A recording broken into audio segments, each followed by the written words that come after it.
Hello everyone and welcome to the Game Accessibility Conference Awards 2023. Before we get started, I want to let you know that we have captions available in multiple languages as well as ASL, BSL, and audio descriptive streams. Please check out the information below to choose the one that's right for you. Hello, I am Tara Velker and I am the co-director of the Game Accessibility Conference and these awards along with my dear friend Ian Hamilton. We are so excited that we've been able to do these awards for a second year.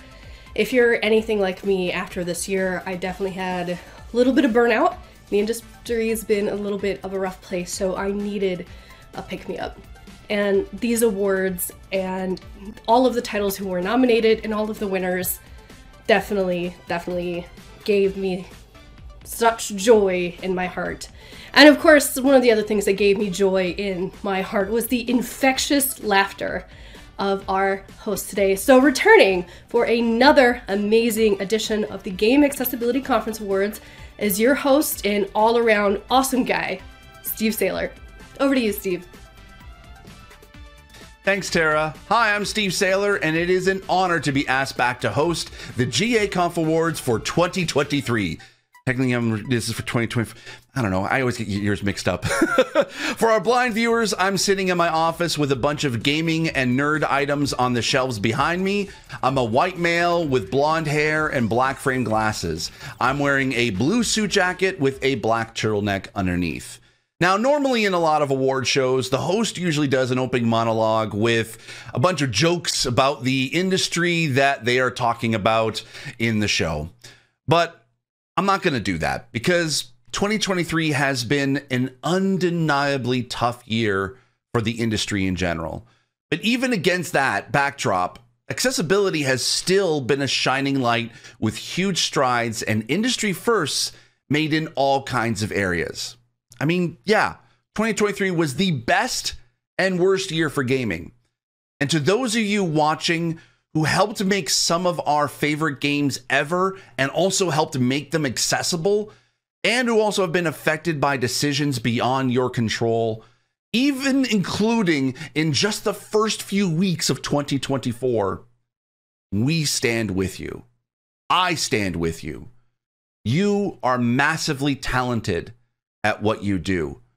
We want you to make more art because that's what gaming is. It's art. And by you making them also accessible means that more players can access that art and appreciate what you are telling the audience and through your art.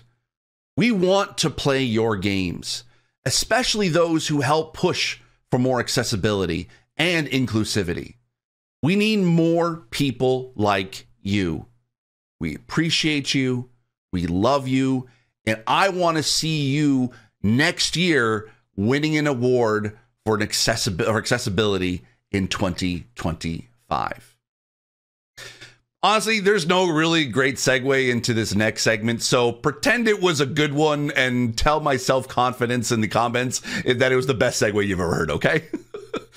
All right, we have 19 categories for you today, some returning and some new. They've been nominated and voted on by a combination of an expert panel of judges and nearly 2,000 public votes from the community. They cover a wide range of areas in recognition of how diverse the contributions to the field are.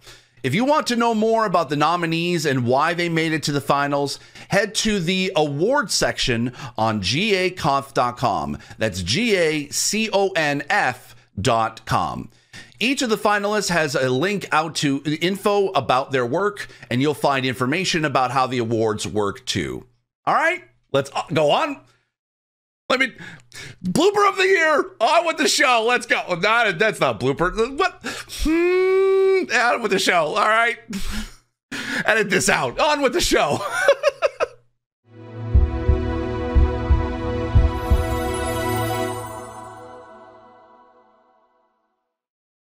We're kicking today off with two broad categories. The first is AAA excellence. These big successes hold a unique power in their ability to influence others, not just opening up the audiences of their own game, but showing developers and players alike what is possible, setting examples and expectations. Last year's worthy winner of this category was God of War Ragnarok, so it makes me very happy to be able to welcome accessibility superhero, and she is a superhero, Mila Pavlin of Monolith, to present this category. In her previous role as Sony Santa Monica, she was instrumental in Ragnarok's accessibility. Over to you, Mila. Thanks, Steve. So the AAA category is for big games made with big teams and big budgets. And although that opens doors, it's not easy. I can tell you that from experience, that there are a lot of pressures that are very specific to AAA games. So it's amazing to see so many games this year knocking it out of the park for accessibility. And although we sadly can't feature all of them today, I can give you 3 finalists. So the finalists for this year's award are Mortal Kombat 1, Forza Motorsports, Diablo 4. And the winner of the 2023 GA Conf Award for AAA Excellence goes to Forza Motorsports. Forza is the first AAA racer to be fully accessible to blind players, and it does amazingly well in other areas. Its motor accessibility really pushed the envelope when it comes to this genre, and it comes with a level of polish that can only be seen when you start accessibility early in development. So congratulations to the Forza team, to their consultants, and a wholehearted thank you to all that you do for the industry. Back to you, Steve. An amazing, great effort to the Forza team, and made possible by years of dialogue and collaboration with the community. You really love to see it. Huge congrats to everyone involved. And hey, another big, huge win. You got a Game Award and you got a GA Conf Award. So that's a success in my book.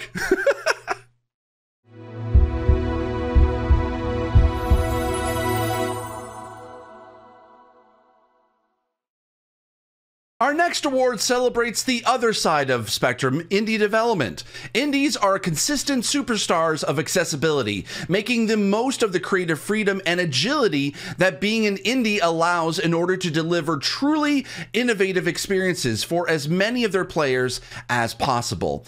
And you can't have been involved in indie social media discourse over the past year without coming across another crab's treasure, and its philosophy of making accessibility fun by adding a gun.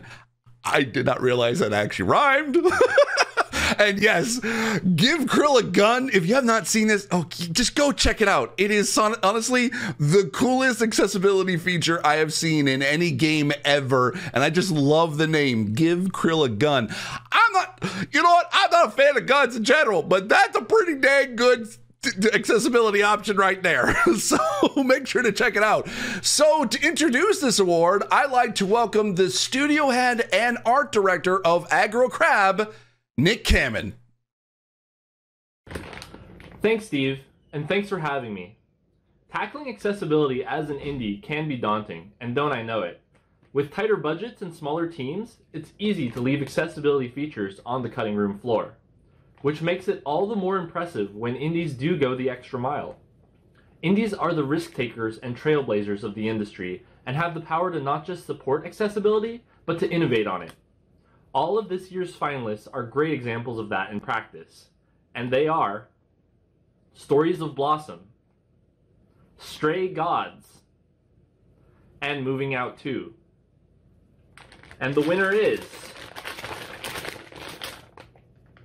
Stories of Blossom. So huge congrats to Soft Leaf Studio, who did an incredible job with that game. It's an outstanding example across all areas of accessibility that developers at all levels can learn from. Point-and-click adventures are usually highly visual, mouse-controlled games, but Stories of Blossom is also fully blind accessible and controllable using 2 buttons, alongside all kinds of other goodies, from great recap and hint systems to super configurable subtitles. And I did some research. They're a 2-person team, so if you're a small studio thinking that accessibility is out of reach, look no further than Stories of Blossom. It's a wonderful example of what early consideration and community collaboration can achieve. Honestly, this game impressed so many of us when it launched, though of course it didn't come as a surprise due to how openly and transparently they approached development. Huge congrats to the team and to anyone watching. If you haven't checked out Stories of Blossom out yet, you totally should. One of the best games of last year. Ha!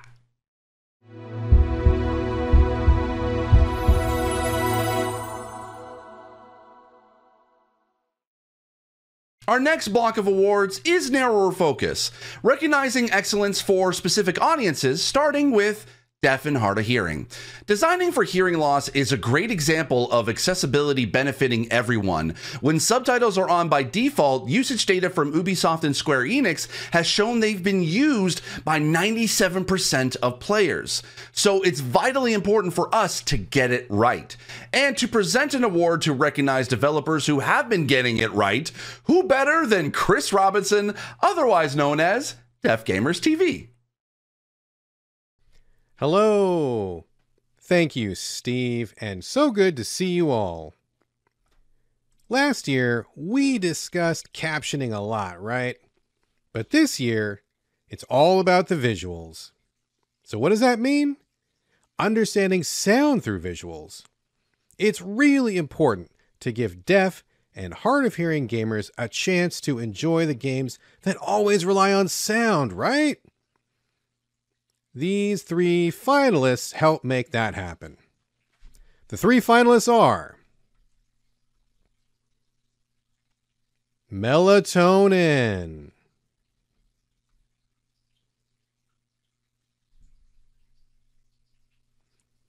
Dead by Daylight, and the last one, Hi-Fi Rush.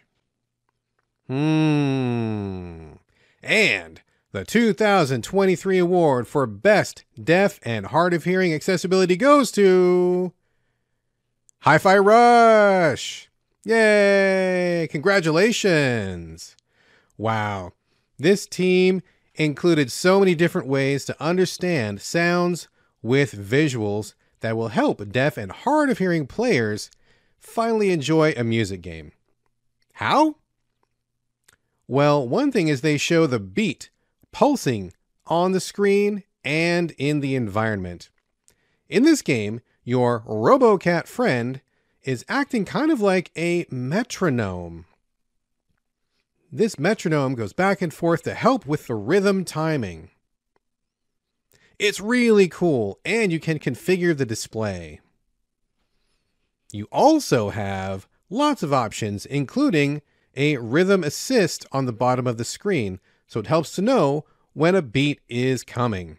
Wow, awesome job to see that kind of effort to make accessibility. Maybe now, music can be enjoyed in a game for the deaf community, right? Thank you, thank you, thank you. And now, back to you, Steve. Huge congrats to the team at Tango Gameworks on a job well done. I love Hi-Fi Rush. It's an amazing game. I've been talking about it as far as deaf and hard of hearing accessibility. It's a great game. You should all check it out. One of the best games of last year and deservedly an accessibility award winner for sure.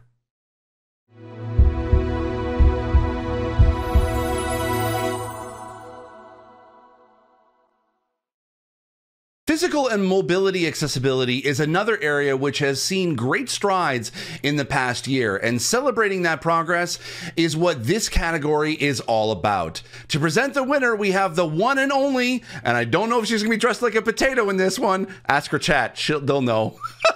Colo Jones. Thanks, Steve, and thanks for having me. As someone who plays games with my feet, I know all too well about the kind of assumptions that games can make about our bodies and how sometimes they just don't match up to our realities. But it doesn't have to be that way.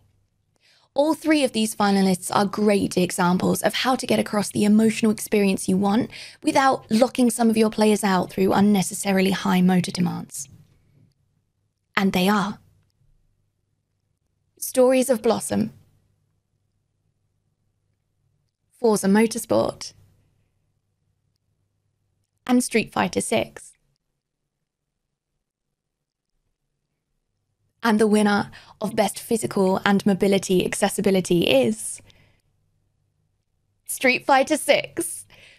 The fighting genre is one that's known for how physically demanding it is, but Capcom really took this challenge to heart with their modern control scheme, which drastically reduces the number and complexity of the inputs required. But they didn't just want to find a way to bring more people in, they wanted the modern controls to be an absolute equal to the classic controls, even at competitive level. Congratulations to the team. This was a lovely example of what happens when you have a principle like that as one of your core pillars from the start of development, and also coming hot on the heels of Hi-Fi Rush. This is the second Japanese winner of the show. The last time we had a Japanese game on the winners list was Animal Crossing back in 2020. We've never had two before, so congrats on that too. Yes! Accessibility is global, baby! Yeah!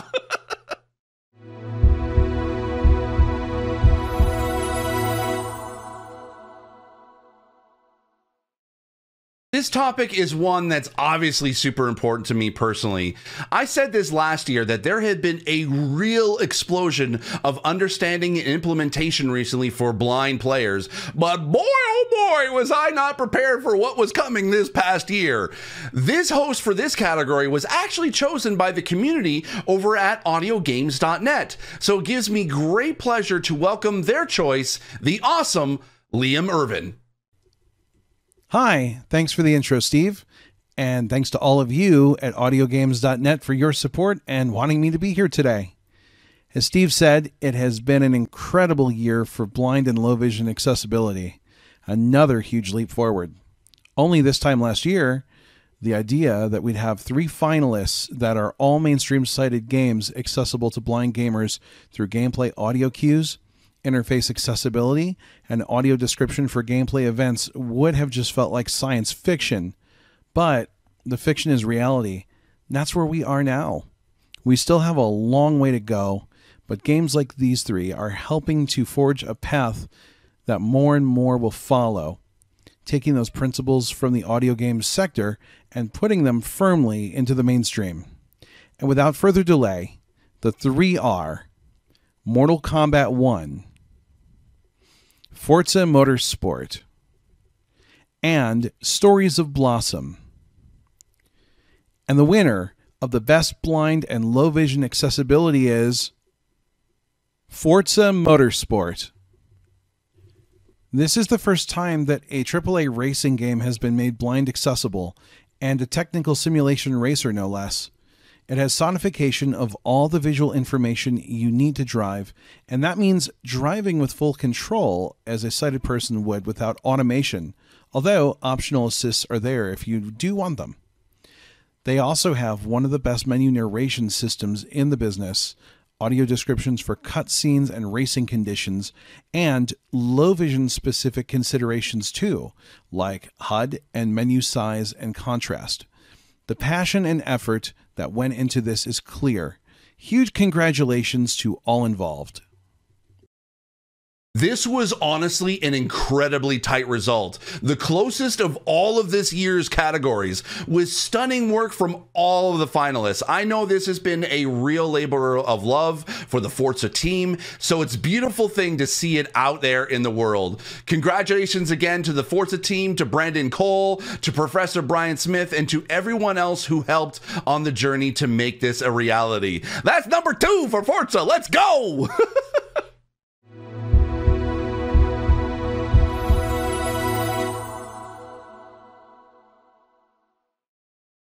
Our next category is for Best Cognitive Accessibility, and to present this, we have the wonderful Poppy Field.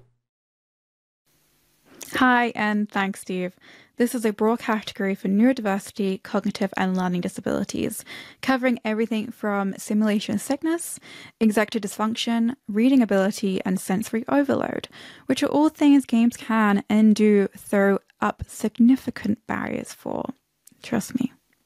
Solving those barriers has a really big overlap with good design for all players, and our finalists this year are really great examples of that. Those finalists are Assassin's Creed Nexus VR, Star Wars Jedi Survivor, Dead Space. And the winner for 2023 is Star Wars Jedi Survivor. Jedi Survivor has a wealth of considerations, like conversation history, highly configurable game speeds, sim sickness toggles, auto-target switching and blocking, auto QuickTime events, navigational assistance, and of course, the incremental hint system. It is a fantastic example of how to reduce cognitive barriers in a complex game, and how that really just often means making a better experience for all players. Congratulations to the team on a job very well done. You smashed it. I've loved seeing the journey the team has been on too, with the progress between Fallen Order and Survivor. Congratulations, team. Can't wait to see where the journey takes you next. And I'm not saying that just because they gave me a Cal Kestis lightsaber either, because they're just great people, okay? But also, thanks for the lightsaber.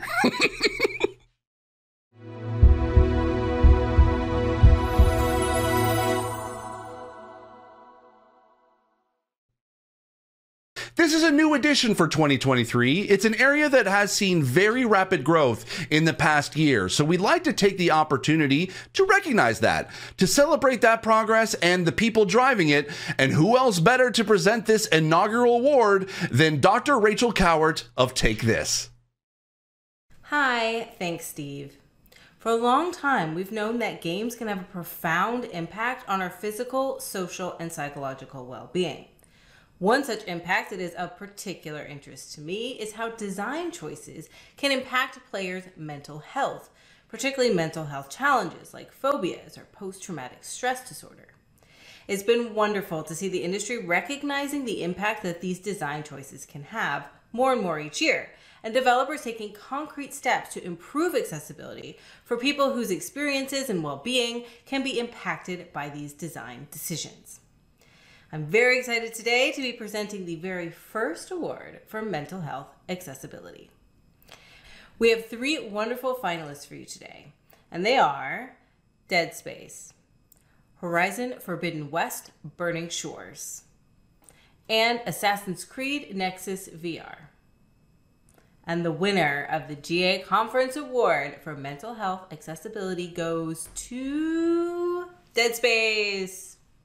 Dead Space has an innovative system of not only giving advance warning of disturbing scenes, but letting players blur them out too, with a full list available on the game's website. They're carefully crafted to avoid the most traumatic content while maintaining the game's sense of dread, helplessness, and isolation. It is still very much a horror game. To achieve that balance is no small feat, so huge congratulations to their team on their well-deserved win. And not only was this an achievement in itself, it was achieved in the context of a remake too. Well played, Motive, even though you scared me half to death. It's still a good game. Anyway, that brings our first set of awards to a close. We're going to take a quick break now for a few minutes, so see you in 5. On December 10th, 1993, id Software released a game that changed the world forever, Doom.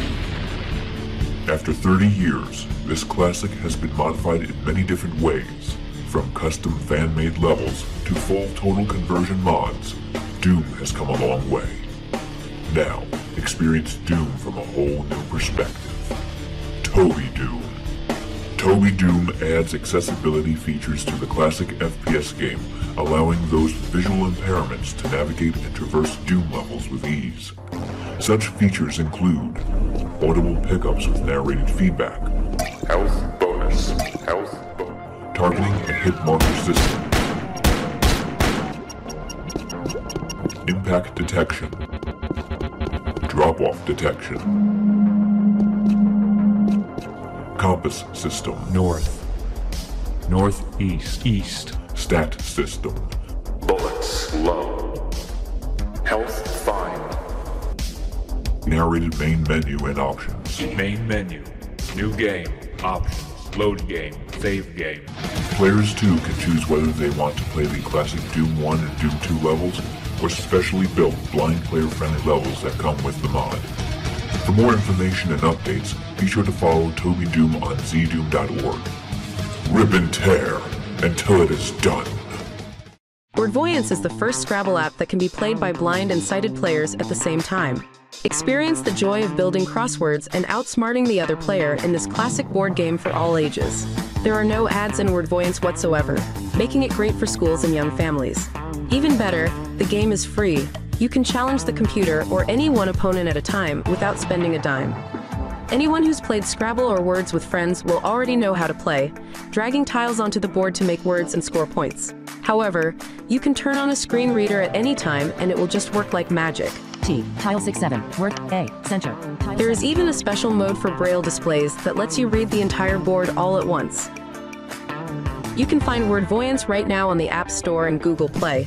Just search Wordvoyance, Word, V-O-Y-A-N-C-E, or try it on your computer at themisgames.com. That's Themis games.com.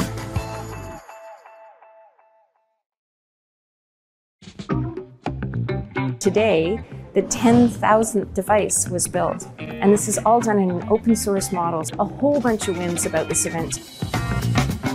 Today, Neil Squire's Makers Making Change programs with Full Circle, an EA development studio. We're building adaptive joysticks for people with disabilities.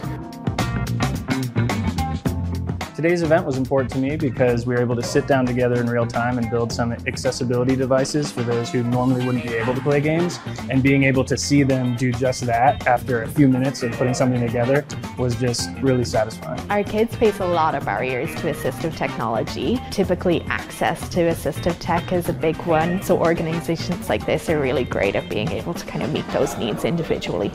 This is Makers Making Change, and it's about giving people who are experiencing disabilities opportunity to participate fully in the gaming universe. The work Makers Making Change is doing to be able to lower that cost and lower that barrier to entry is really incredible to see. The camaraderie and the sense of connection and the self-esteem and the sense of adventure that you can experience as a gamer shouldn't be shut down for anybody. People should support Makers Making Change because these kinds of endeavors can get quite expensive, and so having a community be able to back these endeavors makes all the difference. Super proud to be here, really, really proud of Neil Squire, really proud of EA and all the volunteers who got involved.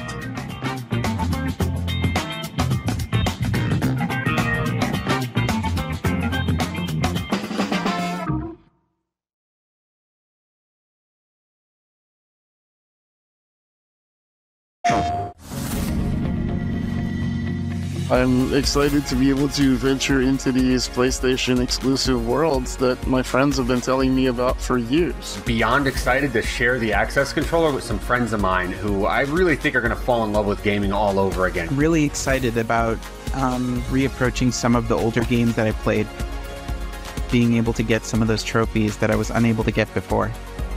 I am looking forward to playing Gran Turismo. The Access controller is going to make me that little bit better, and hopefully I'll be able to beat others more often.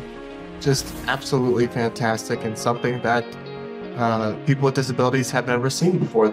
I'm really looking forward to seeing people play games surrounded by their loved ones. Gaming's always been and will always be for everyone. This is a big moment for the accessibility community. Ones like myself who have a disability and others who don't know that gaming is a possibility for them. We'll be able to work for you instead of you having to work with it. So if you haven't yet found the controller that would work for you, this might be it. And that's what I'm looking forward to, is seeing how many lives will be changed. PlayStation. How to make Metroidvania open to everyone. Because of that question, accessibility became a main topic, and we decided to prioritize it early. We have no QuickTime event, we have big text by default, we have no color-based feedback. I think that accessible design is good design. Metroidvania games always have a minimap. Sometimes you forget that this particular place in the world looks like this. And you need to acquire a new power or have a new tool and come back later. It can be a cognitive load, it can be difficult to remember what you tried to achieve. So the player can place a memory shard to remember that this particular place looks like this. Actually, it's a new feature for this kind of games. We've made a lot of tests because we didn't know if the player would use it. And once they get it, they love it.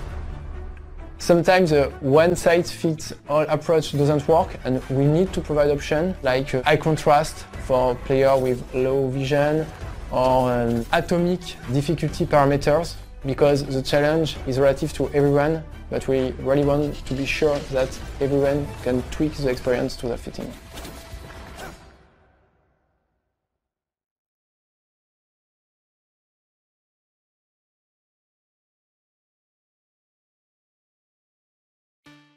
Hello and welcome back. Before we carry on with the next block of awards, a quick reminder, or for anyone just tuning in, that we have captions, audio descriptions, and both BSL and ASL available. Info on that is in the description down below.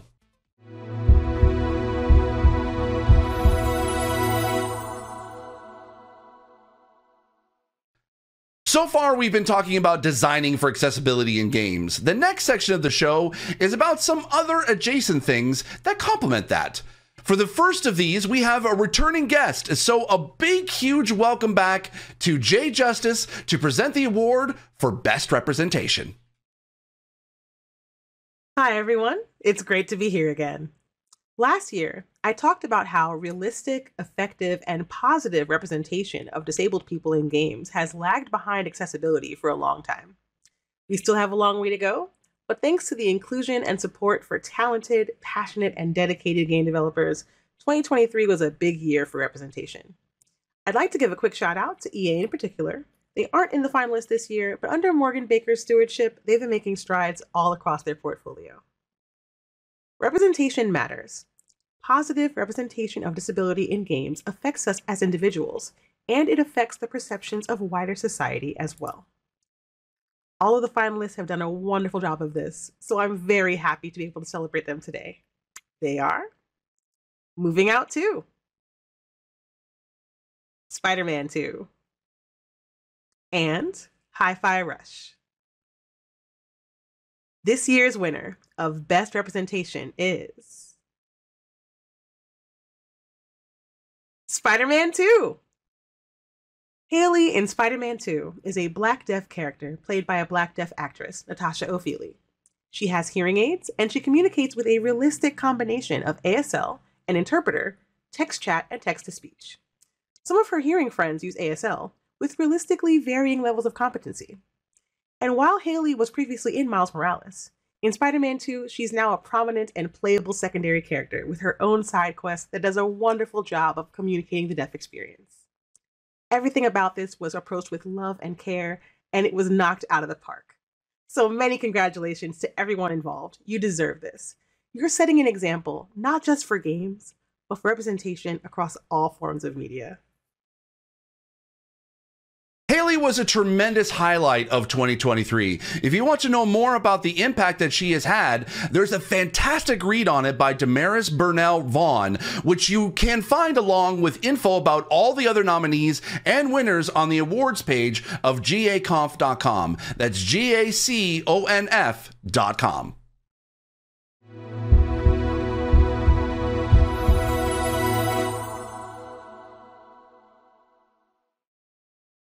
Our next category is Best Journalism. To present this, we have another returning guest, Vanessa Brassfield, aka Pleasantly Twisted. Hello, everyone, and thank you again, Steve. Quality journalism is essential to the ongoing development in the accessibility field, and we have outstanding examples exemplifying its growth, offering nuanced, mature, and distinct conversations educating developers and players. The finalists for the Best Journalism Award are Speech Accessibility in Multiplayer and Co-op Games as a Person Who Stutters by Patricia Polizik, Why Gaming is So Important to Players with Chronic Pain by Jeffrey Bunting, and Danger Dumplings, How Arachnophobia Inspired a New Type of Gaming Innovation by Grant Stoner. And the winner of the Best Journalism Award is Grant Stoner for his Danger Dumplings piece. Accessibility for mental health is an increasingly important topic, including within these awards, with our first ever Mental Health Accessibility Award announced a short time ago. Grant's piece perfectly captures this moment and the breakthroughs of gaming accessibility through his trademark style of lifting other voices in the community. Journalism like this isn't just reporting on change, it's enacting change in itself. Congratulations, Grant, and excellent work as always. Man, Grant, your trophy shelf must be groaning by now with all this extra hardware. But honestly, this is one of the most narrow categories, and the vote was very, very tight. Perhaps this next time someone will take Grant's crown. Until then, many congrats, Grant, on another year of outstanding work. Journalism!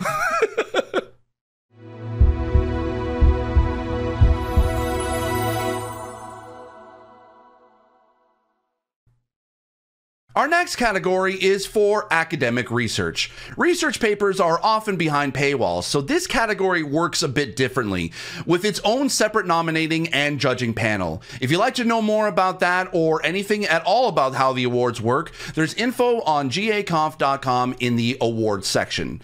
To present this award, we have Thomas Weston back again from Stockholm University. Over to you, Thomas. Thank you for having me back. It's an honor to be able to once again help celebrate academic research in game accessibility. Accessibility and inclusive design have grown since the earliest days of computer games, both within the industry and academia. And there are so many people that are passionate about this topic, and I can only hope that we have done a good enough job as judges here. The selection has been done in collaboration with Professor Jérôme Durpier at both Canam and Capgame in France, and Ian Hamilton, independent game accessibility specialist in the UK. This year's finalists are all great additions to our fields of academic work, and they are: audio description in video games, persons with visual disabilities weigh in; mathematics and sign language learning with a tangible game, an inclusive approach for deaf and hard of hearing and hearing children; evaluating accessible navigation for blind people in virtual environments. And the winner of this year's award for best academic research is audio description in video games, persons with visual disabilities weigh in. So, huge congratulations to Maria Eugenia Lorena Morales and Carmen Maganon and everyone else involved. This research addresses a really hot topic in the industry right now: audio description, including its value to players who are not blind. The paper also includes a very good background of the current state of game accessibility, especially about audio description, and results from both a well-done survey and interviews. It points to the future of more accessible gaming for blind and low vision players, with a wonderful data that data developers can use with their own teams. So, excellent work. Congratulations again, and also a special shout out for Thomas himself. These awards are part of the IGDA's Accessibility SIG, which Thomas actually founded in 2003. So congrats on the 20th anniversary, Thomas, and thank you for all that you've done and continue to do for accessibility. Thanks so much.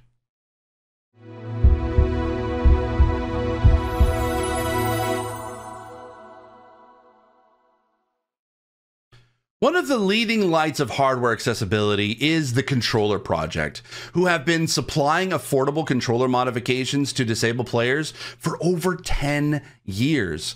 Joining us today to present the winner of the hardware accessibility category is the founder of the Controller Project, Caleb Kraft. Thanks for the kind words, Steve. As Steve said, our work is all about modifying controllers, and that involves continual innovation from everyone involved. It has to, because everyone's needs are so individual, and the technology just keeps evolving. All three of the finalists are great innovators, forging ahead at removing barriers that are keeping people from being able to play the game at the point at which they interact with the platform. The finalists are Xbox keyboard remapping, the September PS5 update, and iOS 17. Three fantastic finalists, but there has to be a winner. And that winner is the September PlayStation 5 update. The September update laid the groundwork for the Access controller through a feature called the Assist controller, which allows you to link two controllers at a system level, sharing inputs between them. But it didn't stop there. It also added UI haptic feedback, which is an extra channel of feedback, letting the user know when they've done things like reach the end of a scrolling section, clicked a checkbox, or received a notification. This is a fantastic update for all kinds of disabilities. PlayStation, you have been consistent innovators in this space. Congratulations and thank you. I would say we're looking forward to seeing what you do next, but of course we already know the Access controller arrived just a little too late for this year's awards, but it has already been making waves. So congrats again to PlayStation. You've been a regular face in this category, and I'm sure we'll see you nominated again many times in the future.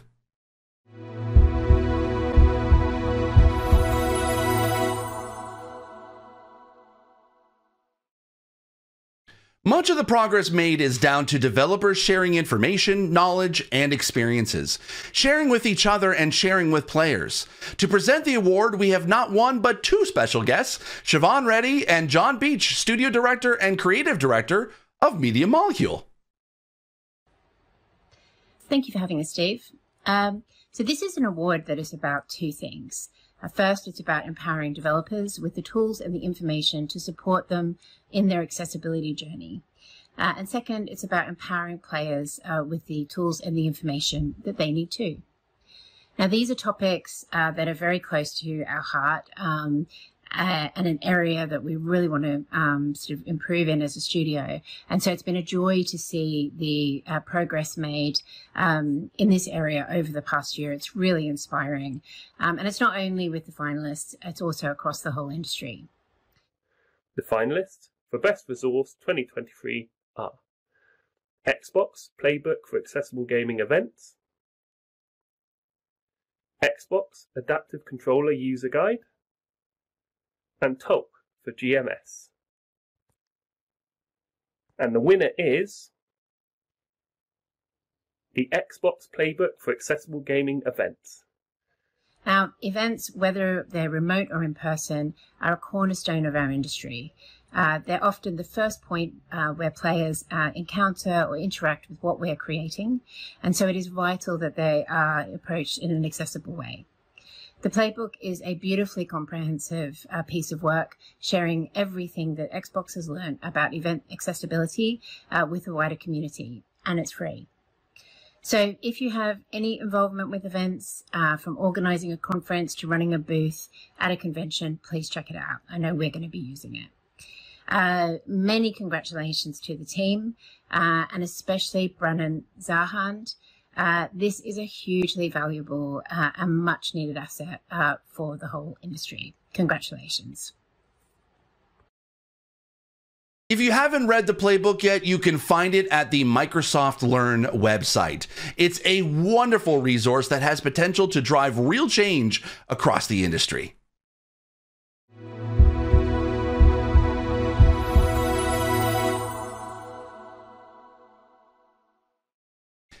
This is a bit of change from last year. We've brought in the events category and to cover other forms of communication and marketing too. To present this award, I'd like to welcome my very good friend, Dirty Effin' Hippie herself, Liana Rupert. Thanks, Steve. This category is for the efforts to share and promote accessibility in the community while also sharing and promoting accessibility in an accessible way, which is important. We've got 3 great finalists who have all been doing fantastic work in this area, and each in their own unique way. The Prince of Persia, The Lost Crown Accessibility Spotlight, the PlayStation Access Controller Consultant Stories, and Ubisoft Forward. And the winner for Best Comms and Marketing 2023 is PlayStation Access Controller Consultant Stories. PlayStation really did go all out in the lead into the launch of the Access controller, including a number of resources, articles, and videos showcasing the development behind the scenes, as well as the benefits to the device. The consultant stories are a number of videos from a plethora of disabled individuals that PlayStation collaborated with for the development of this controller. It showcases the wide range of configurations for the device, the many uses and the benefits and the differences that it can make, while also telling the story through the medium of their own words through their own lived experiences when using it. It's a beautiful piece of work, and a sincere congratulations to everyone involved. Thanks, Liana. It's a great example of nothing about us without us. There is lots to learn from them, which is a great note to be able to end part 2 on. See you after the break for the final set of winners.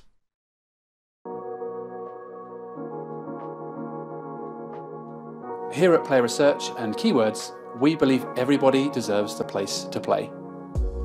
Player Research and Keyword Studios are together announcing a collection of new capabilities to help development teams go even further with accessibility, reaching even wider audiences through inclusive game design, accessible marketing materials, and wide-ranging support for testing, research, and engineering teams. To help studios learn about accessibility and plan the support they need during production, we have a range of new strategy workshops and training courses designed to help studios understand and include disabled players as early in their processes as possible. We're combining the strengths of Player Research with expert teams from all over Keywords to help development teams deliver great experiences to wider audiences. Keywords is also bringing exciting capabilities for games accessibility auditing and certification, building upon the power of their thousands of trained FQA staff all over the world from Keywords' globalized division.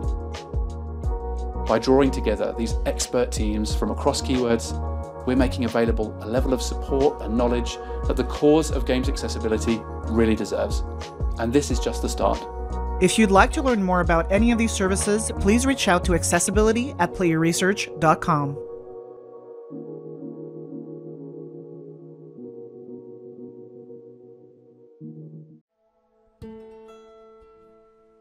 This year from Whitethorn Games, look out for accessibility features like these. Find a host of visual features like magical delicacies, character highlights, and background desaturation. Adventure with a stable camera in Mythwrecked Ambrosia Island. And enjoy the gardens of Botany Manor with a wide variety of features to help with motion sickness. Read dialogue in light or dark mode and control text speed and scroll. Read clues in Botany Manor with a plain text overlay. Enjoy text modifications like UI scaling and typeface choice. As always, play games designed with gameplay difficulty in mind. Solve puzzles at your own pace with no time constraints. Toggle on easy platforming and toggle off timed minigames. And enjoy haptic, audio, and visual cues for some navigation. Look forward to these features and more in 2024, and check out a list of features for these and other games at whitethorngames.com/accessibility. Hi everybody, Cody Craven here, and I want to introduce you to a new mental health accessibility tool for video games called the Game Content Triggers Database. We have a collection of about 60 games right now. You can scroll by letter or you can just search through them all. You can also search by triggers. We have quite an extensive list of those, and you can expand them to see subcategories if you'd like. We have a tutorial on how to use the database, how to use search, what various things that you will encounter mean, and stuff like that. And we have a collection of resources where you can go to learn more about triggers and content warnings, mental health organizations, some links for mental health help and self-care, and places you can go to connect with like-minded people. And lastly, we have a collection of articles. We have a couple interviews up where you can meet the people that are behind building the database. And we have a new feature that we've just started called Community Playlists, where we will list some games that focus on a mental health topic that we enjoy playing when we're dealing with an issue or we are in need of something. And we will also be taking community submissions on those. I can't wait for you to check it out, and I hope you enjoy it. You can find the database at gamecontenttriggers.com.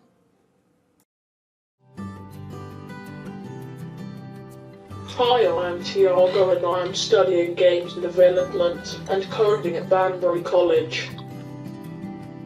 I felt and still feel exhilarated about playing games. I like to play games where you drive a car or ride a bike because I'm not restricted on what I can do in a game, whereas in real life I am. I was 5 years old when we first got an email about special effects, and I just turned 6 when I had my first visit. It has been important for me to have the ongoing support from everyone at Special Effects because as I've grown up, they've helped me by adapting how I game.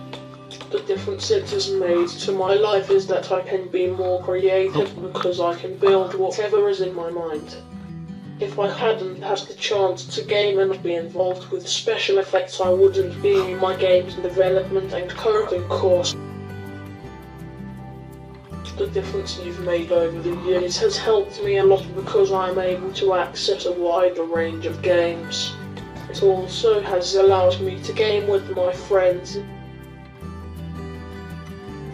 I would like to say thank you for giving me the opportunity to be able to game freely and without limitations.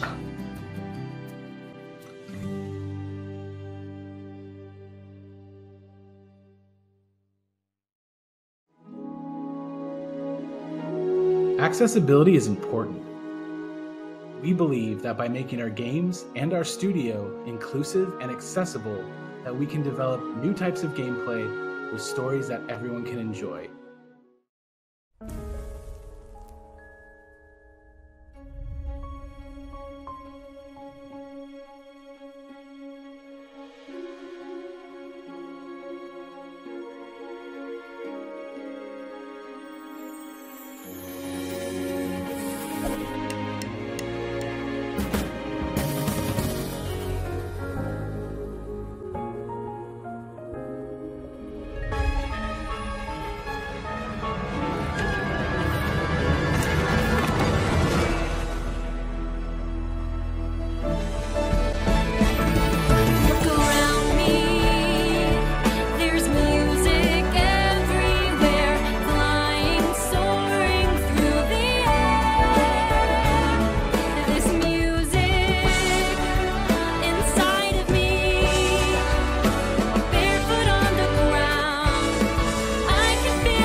Welcome back. I hope you enjoyed that. I kind of did too. It was pretty cool. Now on to our final block of awards. These 6 are some unique categories to recognize some special work and some special people.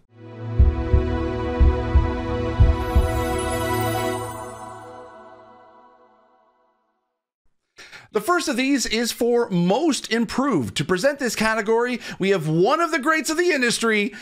He may not say it about himself, but we say it about him all the time. The one and only David Tisserand, Ubisoft's Director of Accessibility. Hi, everyone.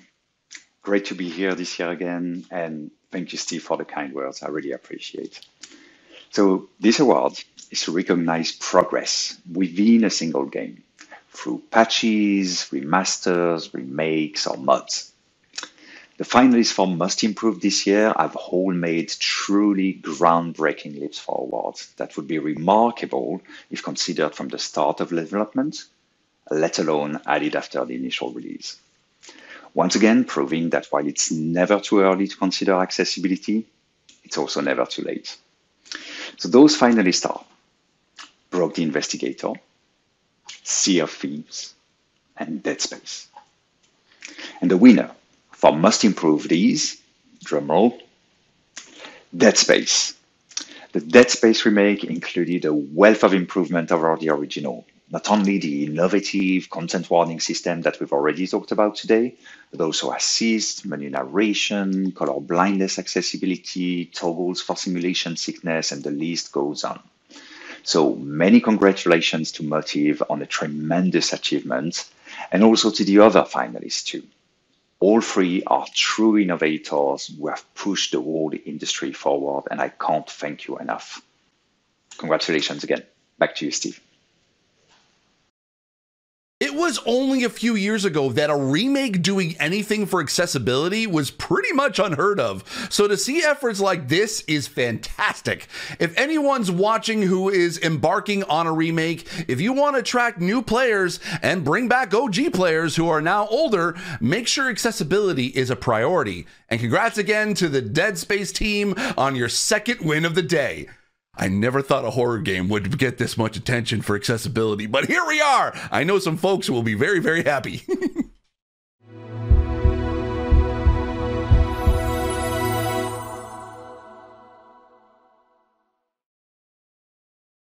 Next up, we have Greatest Accessibility Innovation, recognizing efforts that are leading progress across the industry. To present this, we have Elisabeth Servetsen, also known as Arabia. I hope I pronounced that correctly. I'm sorry, I'm terrible at accents and also pronunciations. Anyway, take it away, Arabia. Hi there, everyone. With every passing year, the bar for accessibility has been pushed even higher, and 2023 has been no exception. Throughout the rest of the show, you have already been told about many wonderful innovations, all of them worthy of celebration.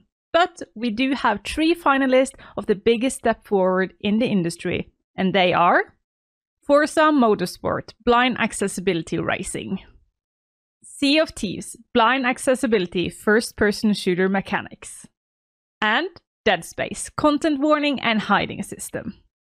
And the winner of 2023's Greatest Accessibility Innovation is Forza Motorsports. Congratulations! This has been a journey over a number of years for the Forza team. They set out to revolutionize the genre and they succeeded.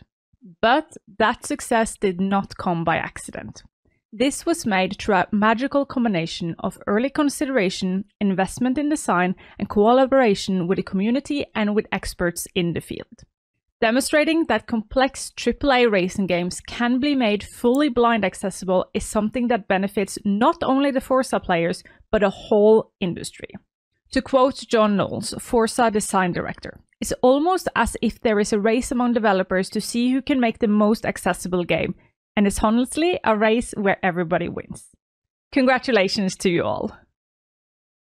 And congrats yet again to Turn 10 on your 3rd win. It really is your day today, and deservedly so.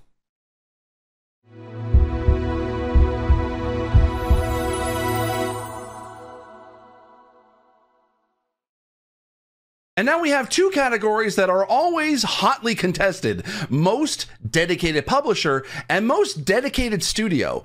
First up, we have Most Dedicated Publisher. To present this, we're welcoming back your host from last year, Sightless Combat.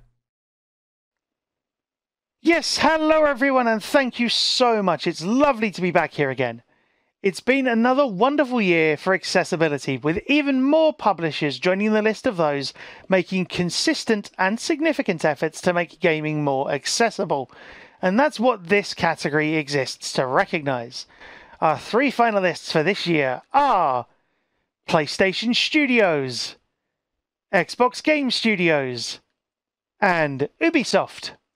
And without further ado, the winner of Most Dedicated Publisher 2023 is Ubisoft. It has been a great year for Ubisoft. They've had consistent efforts across games like Assassin's Creed Mirage, Assassin's Creed Nexus VR, The Crew, Motorfest, Oddballers, and Anno 1800. But what really makes Ubisoft stand out is their comprehensive approach not just to accessibility in games, but outside of them as well. So this encompasses things like accessibility of trailers, of social media posts, of websites, of events like the Boundary Pushing Forward 23 and their dedication to sharing accessibility info early, which is so important, and that importance cannot be overstated. A prime example of this is when they shared accessibility info for the new Prince of Persia game 7 months before launch when the game was first announced. Congrats to David Tisserand, whose vision underpins it all, and to the accessibility team and accessibility QA team as well, the studios, the teams for engines, websites, comms and PR, and everyone else on, again, another great year. It really does take a village, and Ubisoft are a great example of how to achieve that. Many congratulations to Ubisoft on your fantastic 2023. Can't wait to see what 2024 will bring.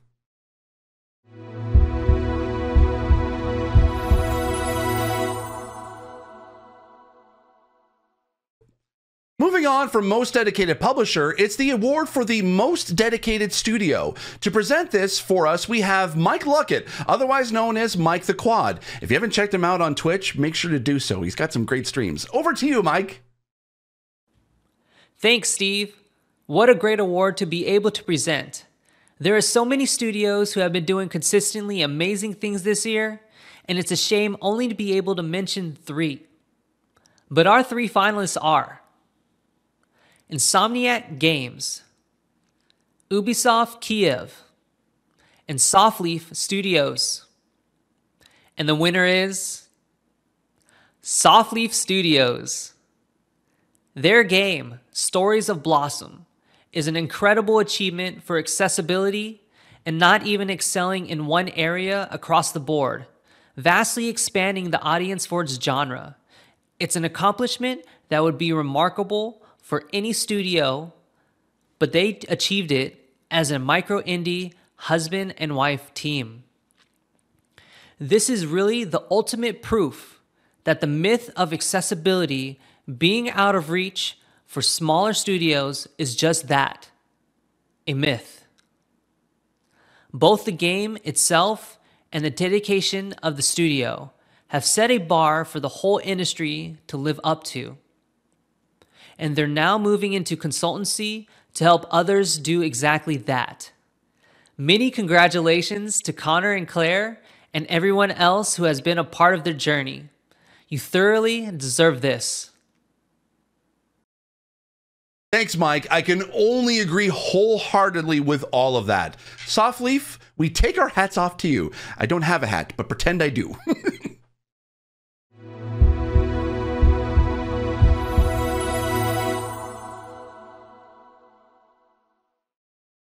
And now it's time for the final 2 awards of the show. I really don't want it to end, so we're just gonna chill here for a sec. How y'all doing? Doing okay? Is 2024 shaping up to be pretty good? Yeah, mine too. Yeah, it's doing all right. Oh yeah, you know what? I've been able to start playing Prince of Persia and Last of Us 2 Remastered recently.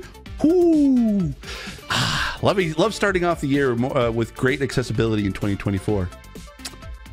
I don't know what else to talk about. We could just chill. Well, maybe you don't have a lot of spoons left. You can kind of just, we need a little break right in between. The third break for the show. We'll just chill here for a sec. All right, okay, I could hear and see Ian's and Tara's glaring eyes at me, even from across the pond. So there we go. And, across the country. Whatever. Okay, all right. These awards are for categories that celebrate individual people. First, we have the MVP Award, presented by superstar Morgan Baker, Game Accessibility Lead at EA. Thanks for the kind words, Steve. It's an honor to be here. If there's one thing I've seen consistently throughout my career, it has been the power that individuals have to enact change. Often this goes behind the scenes, champions working tirelessly to move us forward, making significant and consistent efforts within a company. This award exists in recognition of just that, to shine a spotlight on some of the unsung accessibility heroes within the gaming industry. Those heroes are Topher Windward of Rare, Sam Chappell of Insomniac, and Jessica Roach of Ubisoft. The winner of the MVP award for Most Dedicated Developer is Jessica Roach. Jessica, you are a driving force behind accessibility communications at Ubisoft, and your work is nothing short of phenomenal. You and your team have had some fantastic wins this year that we've heard a little bit about earlier in the show, from the breadth of accessibility in the Live Studio edition of Forward to Prince of Persia's accessibility information, which was explicitly included and called out when the game was first announced, one of the first times this feat has ever been achieved for a AAA publisher. But this MVP award isn't just about individual wins, it's about your consistent work, day in, day out, and the years of progress that have led to the processes and methods that are so admired across the industry today. You are setting a template for others to follow. Congratulations, Jessica. You are a shining star. Jessica's contribution to the industry has been truly pioneering. I am so happy to see her and her work recognized. Congrats again, friend, to you, Jessica. You absolutely deserve this. You wonderful human, you.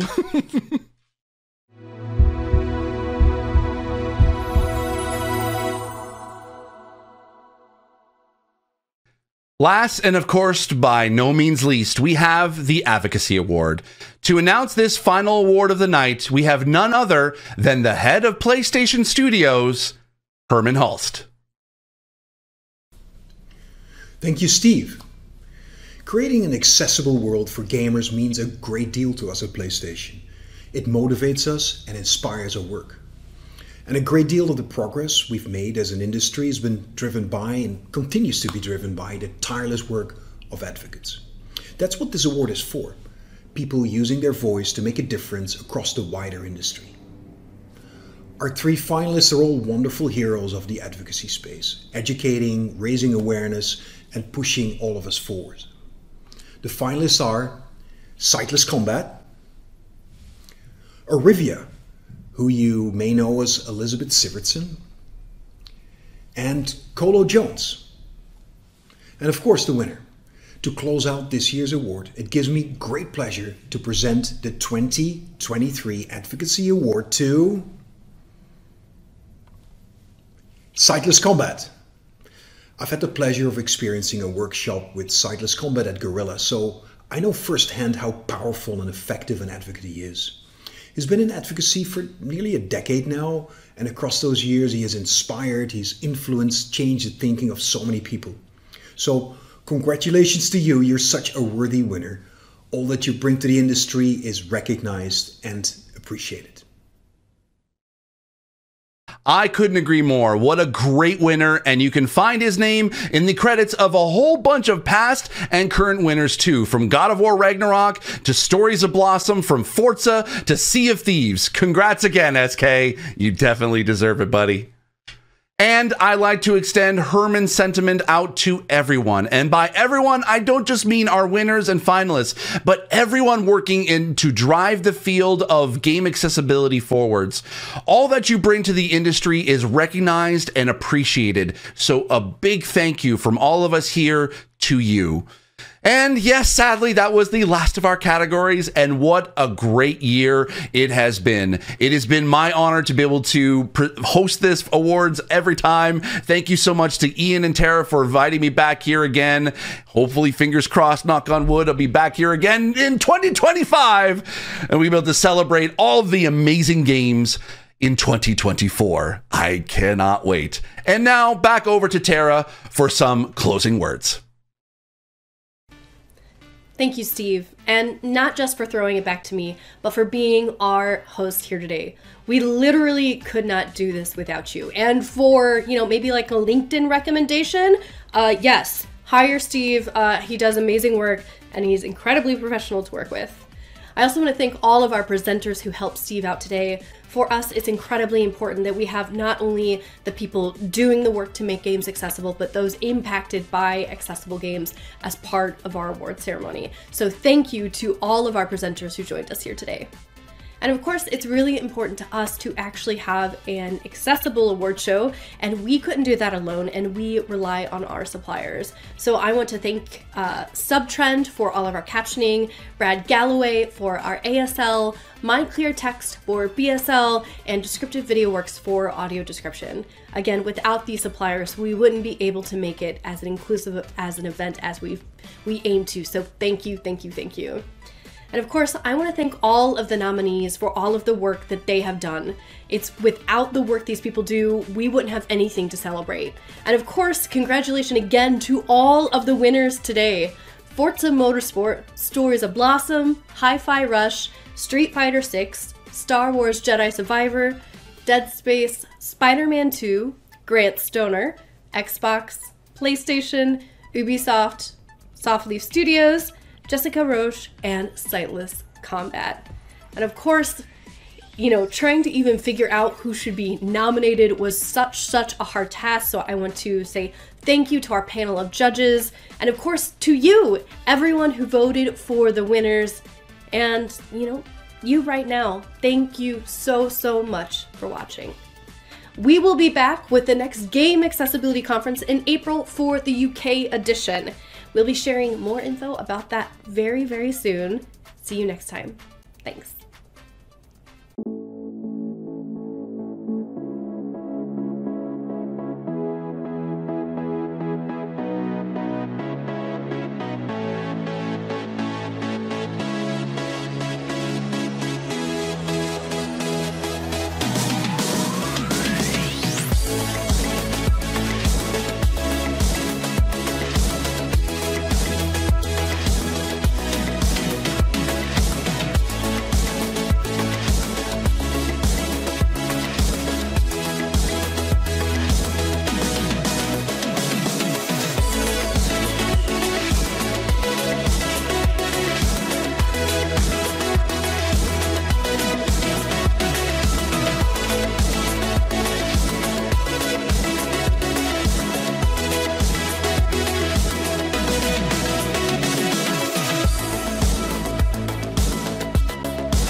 To shine a spotlight on some of the unsung.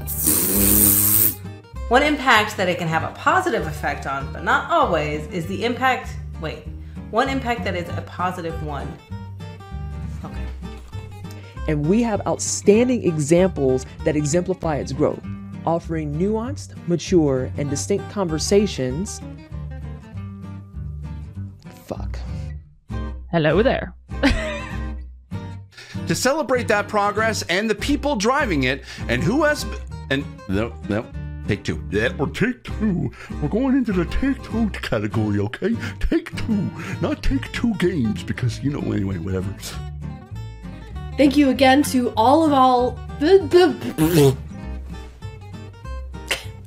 Known exception. Has been non-exception. One impact of particular interest to me is the way that design choices can impact often that impact has been known. Hello, everyone, and thank you again, Steve. I completely forgot the next word. Fuck. Thanks, Steve. Hi, thanks, Steve. Oh god. Person shooter mechanism. Mechanics. Well, this category works a bit differently with its own separate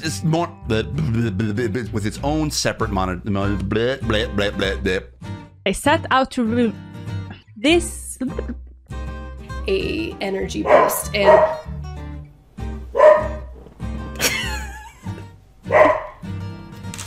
Dead Space has an innovative system for not only giving advance warning of disturbing scenes, but also letting players blur them out with a full list of what is available. No.